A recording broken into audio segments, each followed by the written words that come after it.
Hi Capricorn, this is Jeff. Welcome po sa ating channel at ito ay inyong daily gabay tarot reading for May 7, 2025. Kung naka-resonate kayo, comment down. Kung hindi kayo naka-resonate, ibigay niyo po sa iba kasi general reading po ito. This is for you, Capricorn.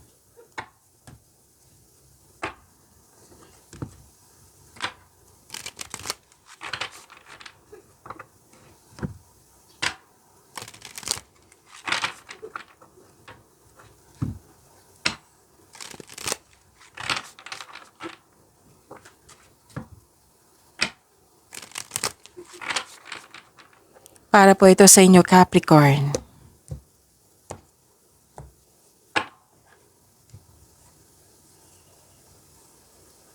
Maraming salamat po sa inyong patuloy na suporta at maraming salamat din po sa mga hindi nag-skip ng ads. Gamitin ang reading na ito bilang gabay lamang. Sa mga hindi pa nag-subscribe, subscribe na po kayo at click bell notification para malaman nyo na may bago tayong video. Para sa mga gusto magpa-reading, comment po kayo ng personal reading. Again, comment kayo ng personal reading and check my reply sa comment section.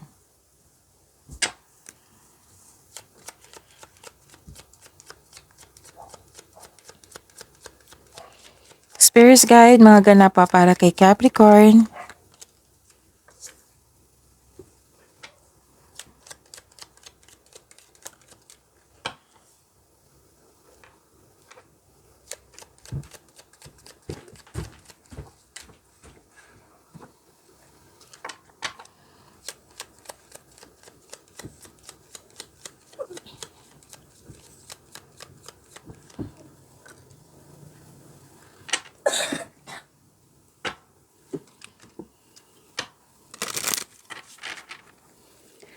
Spirits Guide, message pa para kay Capricorn. I need 2 cards po.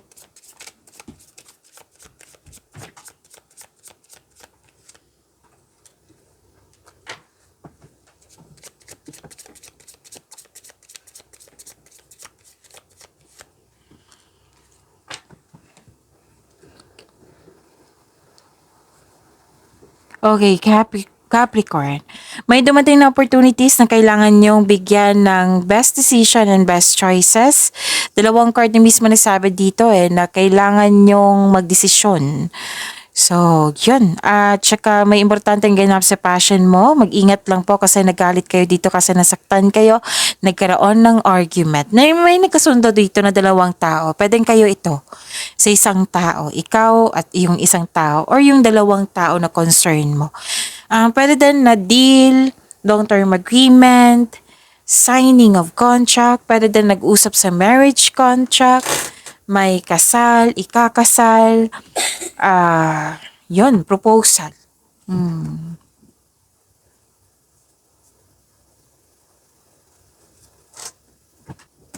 Okay, message for you.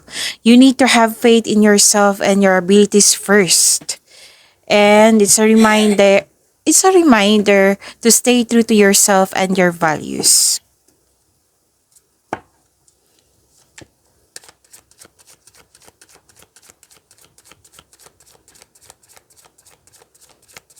Spirits guide, ano po yung energy ni Capricorn? I need 2 cards po.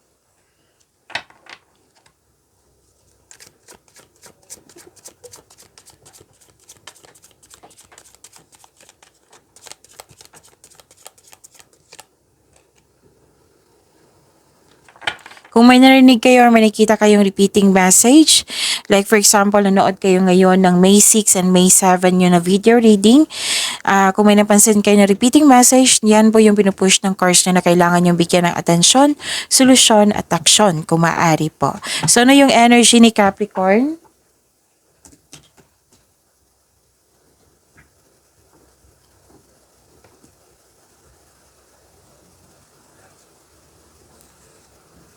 Okay, so this is power, authority, mapagmahal at marunong kayo sa buhay. Marami na kayo napagdaan na hirap sa buhay bago naging successful. This is authority, leadership, stability, and kalma kayo. You're making tremendous progress in your life.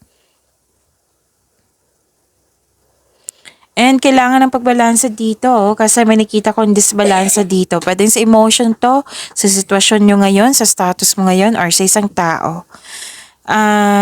And this card tells you na may away ako nakikita dito, which is lumabas dito sa oracle cards nyo. Tension, pwedeng tungkol ito sa responsable na tao.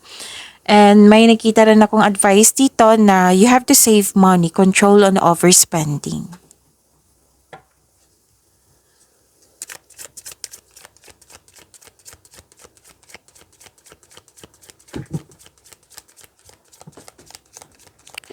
Spirits guide, career and money ni Capricorn.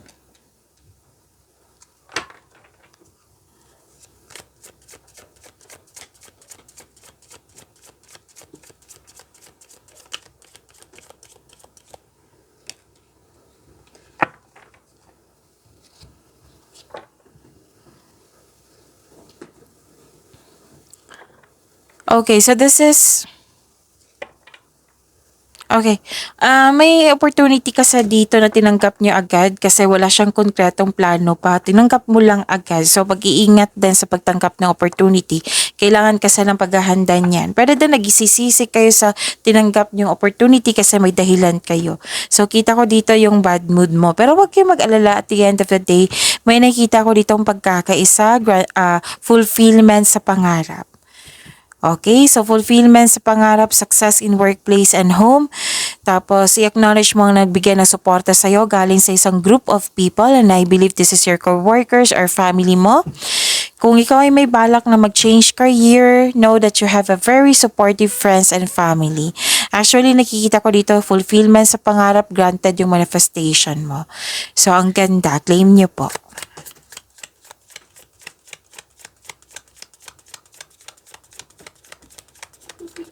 Spirits guide, love life, self-love, partnership, and romance.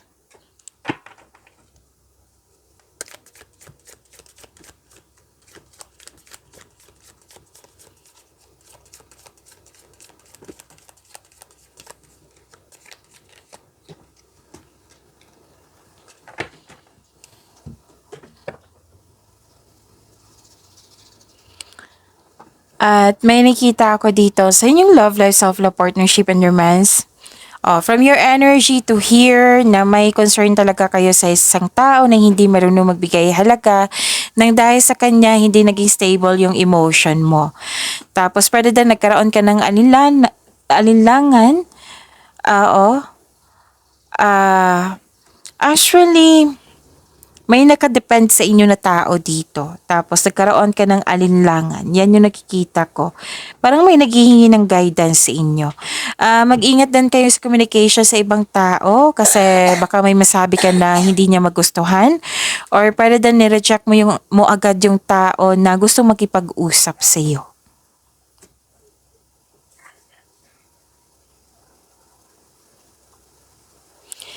And nakita ko rin dito na nag-decide kayo dito na ayaw nyo na mag-overthink, kinakaya nyo ang sitwasyon. This is good. Okay, so ma-overcome nyo rin yan. And this is good kasi nag-decide na kayo na ayaw nyo na mag-overthink. So, pag-imanin nyo po yung blessings na binigay sa inyo, Capricorn. Oo, Capricorn, see you tomorrow. Maraming salamat po.